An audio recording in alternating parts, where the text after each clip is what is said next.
Kibageni has warned me before I even came here. Amekuja akaniambia unaona venye hii kitu inaenda, usichape siasa. Okay, chini. So sitachapa siasa. But allow me Kiba to say this, The Kisii community, Ababusi, we are known to be firm. We are known to be firm. Show me one Kisii person that you know who is not firm. Tutakwambia huyo kuna damu mwingine mahali, But Kisiis are known to be firm. We are known to make a decision, to stand by the decision, and we are known to be fearless.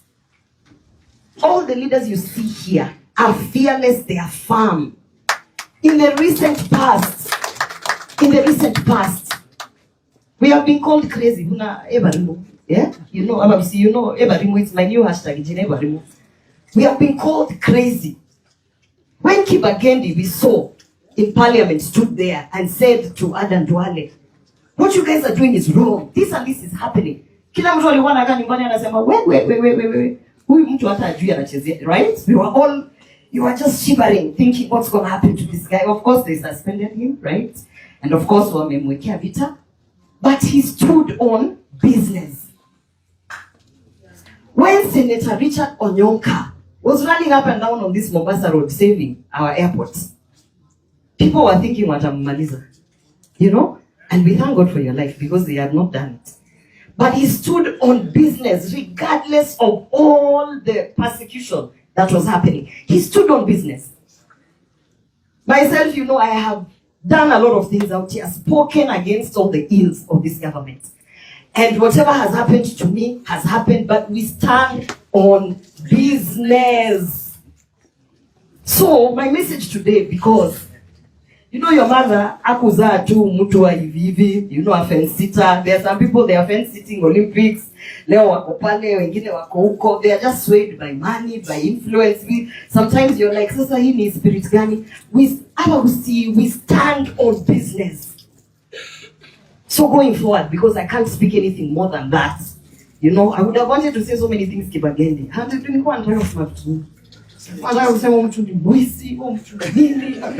But because now time, I can't say this. No,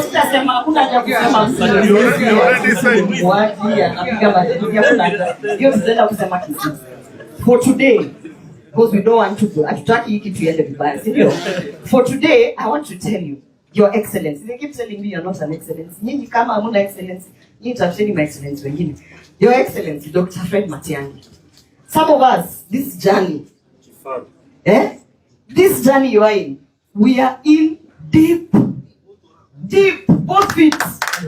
Atuchunguli kuadilisha kama wengine hapa wanasema wataingia tuko ndani. We have taken the biggest sacrifice. Myself have lost my job, biggest sacrifice. And let me tell you, we will see to it till the end. Whether you like it or not, we will see to it till the end. And because of that, I want to say thank you for even coming here, making time to celebrate the life of Mama with us. And just know that you are also loved. There is a huge following out here, and you can't disappoint these people. You can't. You must fix this country for us. You have no choice. You must fix this country. Na sisi tutakuwa tu nyuma yako tukikufuata. Otherwise, kwa hayo machache, Wantam.